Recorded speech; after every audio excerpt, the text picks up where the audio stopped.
ওসমান হাদির মৃত্যুর ঘটনায় রাজধানীর বিভিন্ন স্থানে বিক্ষোভ, হামলা ও ভাঙচুরের ঘটনা ঘটেছে।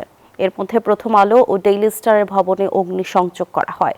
বৃহস্পতিবার রাতে প্রথম আলোর অফিসের সামনে জড়ো হন বিক্ষোভকারীরা। সামাজিক যোগাযোগ মাধ্যমে ছড়িয়ে পড়া লাইভ ভিডিওতে লাঠিসোঁটা নিয়ে হামলা ভাঙচুর করতে দেখা যায়। ছায়ানট ভবনেও হামলা ও ভাঙচুর করা হয়েছে, দেয়া হয়েছে আগুন। এদিকে হাদির মৃত্যুর খবরে সারা দেশে শোকের ছায়া নেমে এসেছে। গড়িয়ে সকাল এখনো কিন্তু সরব হাদি হত্যা বিচারের দাবিতে আন্দোলনরত ছাত্র জনতা। আপনি জানেন যে গতকাল রাত 10টার দিকে যখন ইনকিলাব মঞ্চের মুখপাত্র শহীদুল ইসলাম হাদি মৃত্যুর সংবাদটি ছড়িয়ে পড়ে, তখনই কিন্তু শাহবাগে অবস্থান নেয় ইনকিলাব মঞ্চের সমর্থক সহ ছাত্র জনতা যারা রয়েছে। বিশেষ করে জুলাই আগস্ট গণ অভ্যুত্থানে যারা সক্রিয়ভাবে অংশগ্রহণ করেছিলেন তারা কিন্তু সবাই এই শাহবাগে এসে অবস্থান নেন। পাশাপাশি শুধু শাহবাগ না, রাজধানীর বিভিন্ন এলাকায় কাওরান বাজার, মিরপুর সহ বেশ কিছু এলাকায় কিন্তু হাদি হত্যার বিচারের দাবিতে রাস্তায় নামে সাধারণ জনতা। এবং কিছু অনাকাঙ্ক্ষিত ঘটনাও ঘটে। আপনি জানেন যে গতকাল রাতে প্রথম আলো এবং ডেইলি স্টার নামে দুটি জাতীয় পত্রিকা, সেই পত্রিকা দুটিতে হামলা চালানো হয়। যদিও এই শাহবাগে যারা অবস্থান করছিলেন, হাদি হত্যার প্রতিবাদে যারা আন্দোলন করছিলেন, সেই তারা কিন্তু যারা এই অগ্নিকাণ্ডের ঘটনা ঘটায় গণমাধ্যম দুটিতে তাদের সাথে তাদের কোনো সংশ্লিষ্টতা নেই, সেই বিষয়টা কিন্তু এই জায়গা থেকে বারবার জানানো হচ্ছিল। এই শাহবাগের আন্দোলন আমরা দেখেছি, জুলাই আন্দোলনে যারা সক্রিয় ভূমিকা রেখেছে, বিশেষ করে এনসিপির আহ্বায়ক নাহিদ ইসলাম, সদ্য দুই উপদেষ্টা আসিফ মাহমুদ সজীব ভুঁইয়া এবং আসিফ মাহমুদ সজীব ভুঁইয়া সহ মাহফুজ আলম সবাই কিন্তু এই শাহবাগে উপস্থিত হন। এবং তারা রাত 12টার পর থেকে প্রায় শেষ রাত পর্যন্ত তারা এই শাহবাগে অবস্থান নেন।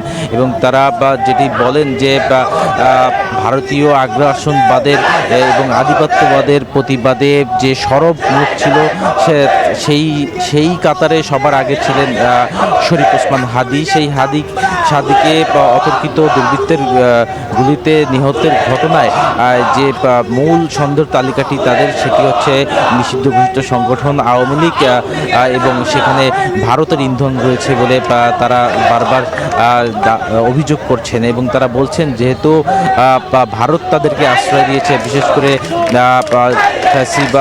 ফ্যাসিস্ট সরকার গত 15 বছরে তাদের পতনের পর তারা সবাই যখন ভারতে গিয়ে আশ্রয় নেয় এবং ভারত থেকে তারা হচ্ছে এই বাংলাদেশকে বিভিন্নভাবে অস্থিতিশীল পরিবেশ তৈরি করার জন্য তারা একের পর এক তাদের যে যারা নেতাকর্মী রয়েছে তাদেরকে বিভিন্নভাবে সংগঠিত করে তারা বিভিন্ন স্থানে অপ্রীতিকর ঘটনা ঘটিয়েছে। তারই ধারাবাহিকতায় হাদির উপরে এই হামলা চালানো হয়। এবং আপনি জানেন যে গত 12ই ডিসেম্বর নির্বাচনী প্রচারণায় অংশ নিতে গিয়ে রাজধানীর বিজয়নগর এলাকায় দুর্বৃত্তের গুলিতে আক্রান্ত হন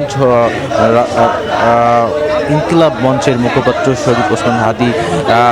তার আরও একটি পরিচয় রয়েছে, তিনি কিন্তু আগামী ত্রয়োদশ জাতীয় নির্বাচনের ঢাকা 8 আসন থেকে তার স্বতন্ত্র প্রার্থী হিসেবে নির্বাচন করার কথা ছিল। সেই নির্বাচনী প্রচারণায় অংশ নিতে গিয়েই কিন্তু তিনি দুর্বৃত্তের গুলিতে আক্রান্ত হন। পরে তাকে উন্নত চিকিৎসার জন্য সিঙ্গাপুরে নেওয়া হয়। সেখানে কিন্তু চিকিৎসাধীন অবস্থায় গতকাল রাত 9:30টার দিকে তার মৃত্যুর খবরটি আমরা এবং গণমাধ্যম কর্মীরা এবং সাধারণ মানুষরা জানতে পারে।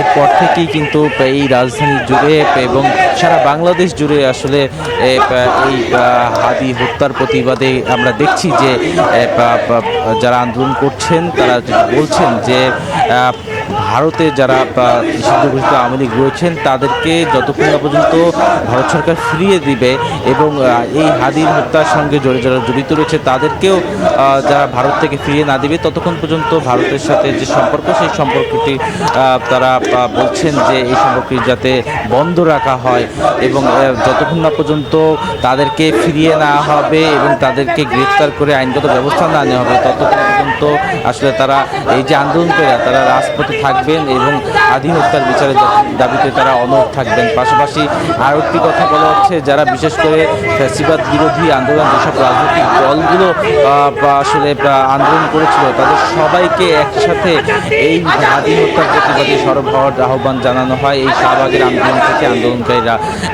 এরপরই আরেকটি বিষয় সামনে চলে আসে, তারা যেটি অভিযোগ করছেন যে যেহেতু ত্রয়োদশ নির্বাচন সামনে, সেই নির্বাচনকে সামনে রেখেই এই একটি অস্থিতিশীল পরিবেশ তৈরি করার জন্য এবং নির্বাচনকে বন্ধ করার জন্য হাদি হত্যাকাণ্ডের ঘটনা ঘটতে পারে বলে অভিযোগ করছেন আন্দোলনকারীরা। তো এই ছিল আমার কাছে এখন পর্যন্ত সর্বশেষ সংবাদ।